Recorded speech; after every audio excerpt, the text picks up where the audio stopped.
Assalamualaikum warahmatullahi wabarakatuh. Salam dan bahagia. Kami dari kelompok 6 akan mempresentasikan materi tentang etika produksi dan pemasaran konsumen dengan dosen pengampu Ibu Sri Lestari Juli Prastiatini, SEM SA AKCA.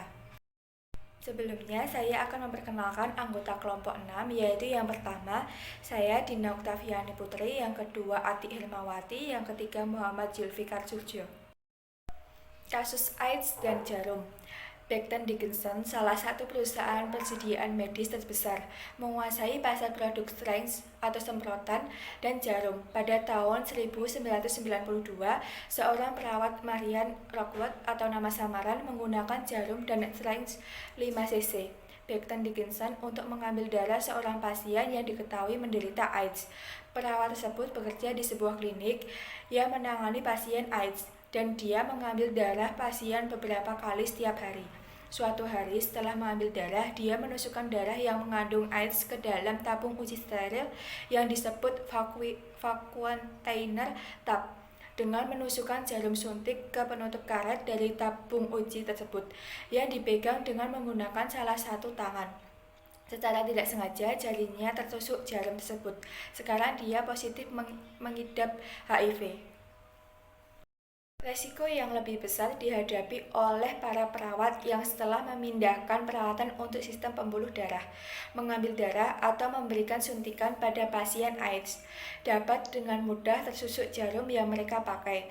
Jarang ada hari yang terlewatkan di rumah sakit besar di mana insiden tertusuk jarum tidak terjadi. Kenyataannya, insiden tertusuk jarum semacam ini sudah sering terjadi di kalangan tenaga medis. Jumlah total insiden tertusuk jarum pada tahun 1992 cukup tinggi, meskipun tingkat penularannya masih belum jelas. Diperkirakan setiap tahun di Amerika saja antara 800.000 sampai 1 juta insiden terjadi di rumah sakit. Dari jumlah itu, 60.000 sampai 300.000 mengakibatkan penularan virus hepatitis B. Dan meskipun terjadi krisis, pihak Becton Dickinson memutuskan untuk tidak mengubah desain syringe, meskipun pada masing-masing kotak syringe dilampirkan peringatan tentang bahaya menggunakan jarum dan juga kebiasaan menutup jarum dengan menggunakan 2 tangan. Padahal resiko tertular penyakit berbahaya melalui penggunaan jarum dan syringe dalam dunia kedokteran telah didokumentasikan dengan baik semenjak tahun 1980-an. Dengan adanya kasus ini, sejumlah lembaga turun tangan untuk membuat serangkaian pedoman bagi para perawat, termasuk American Nursing Association, CDC, Environmental Protection Agency atau EPA, dan Food and Drug Administration atau FDA. Dan semuanya mengembangkan pedoman. Pedoman paling komprehensif disusun oleh Occupational Safety and Health Administration atau OSHA. Kegunaan pedoman semacam itu masih kontroversial. Sejumlah analisis menyatakan bahwa lingkungan kerja perawat tidak memungkinkan insiden ini dapat dicegah hanya dengan menggunakan pedoman. Masalahnya bukan pada individu, namun pada desain jarum atau sharing. Dr. Jenny Jagger, seorang pakar masalah insiden termasuk tertusuk jarum, menyatakan bahwa berusaha mengajar para dokter dan perawat untuk menggunakan peralatan yang berbahaya dengan aman sama dengan mengajar seseorang bagaimana mengendarai mobil yang rusak dengan aman. Sampai saat ini, fokusnya hanya pada para pekerja kesehatan. Dengan menunjuk-nunjuk kesalahan, bukannya memfokuskan pada desain produk yang tidak aman, kita memerlukan peralatan baru di mana masalah keamanan merupakan bagian integral dalam desainnya. Pada tahun 1987, Departemen Tenaga Kerja, Departemen Kesehatan, dan Humas membuat pernyataan bersama bahwa apabila memungkinkan, pengawasan teknis harus digunakan sebagai metode utama untuk mengurangi kontak antara pekerja dengan bahan-bahan yang berbahaya. Pendekatan yang lebih disukai adalah dengan menggunakan bahan-bahan, prosedur, atau peralatan yang secara intrinsik aman. Perusahaan yang memproduksi jarum dan sharing Menurut mereka, wajib menyediakan peralatan-peralatan di mana masalah keamanan dimasukkan sebagai bagian integral dalam desainnya bagi para pekerja. Tidak lama setelah mediasi, pada tanggal 6 Desember 1991,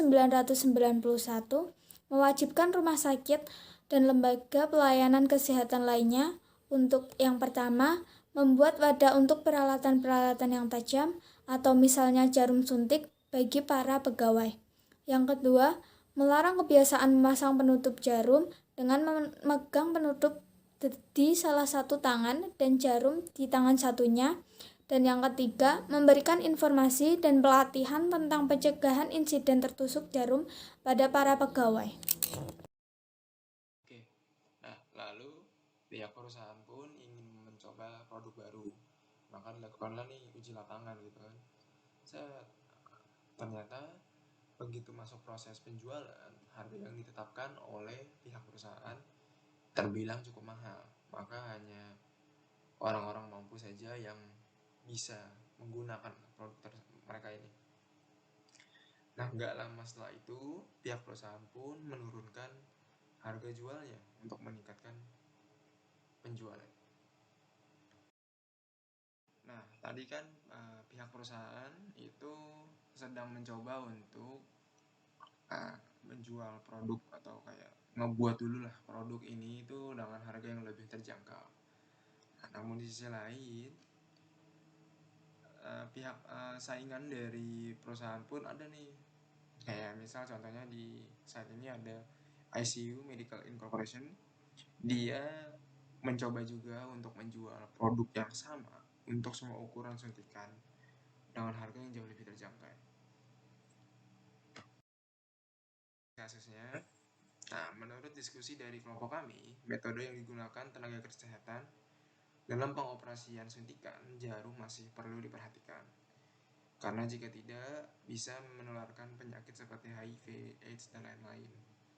Jadi ya tidak hanya dari pihak rumah sakit atau tenaga medis lah ya, kayak suster, perawat, dokter, bedah gitu kan, tapi juga dari tenaga medis pihak perusahaan, karena mungkin pengoperasiannya yang tidak diperhatikan atau kurangnya kesadaran bisa malah jadi bencana.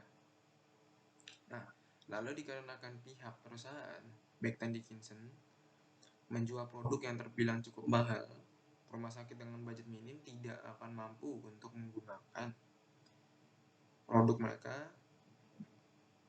hanya orang mampu saja. Nah, jadilah saingannya itu entah itu yang tadi ya ICU Medical itu, atau mungkin ada lain juga pihak lain membuat produk suntikan yang sama tetapi dengan harga yang lebih terjangkau dan variannya lebih banyak gitu kan. Sekolah suntikan itu kan ada berapa? 3 cc, 5 cc, 10 cc ya kan. Yang jarumnya itu ada yang kecil, ada yang besar.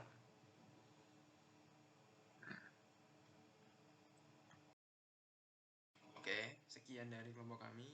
Wassalamualaikum warahmatullahi wabarakatuh.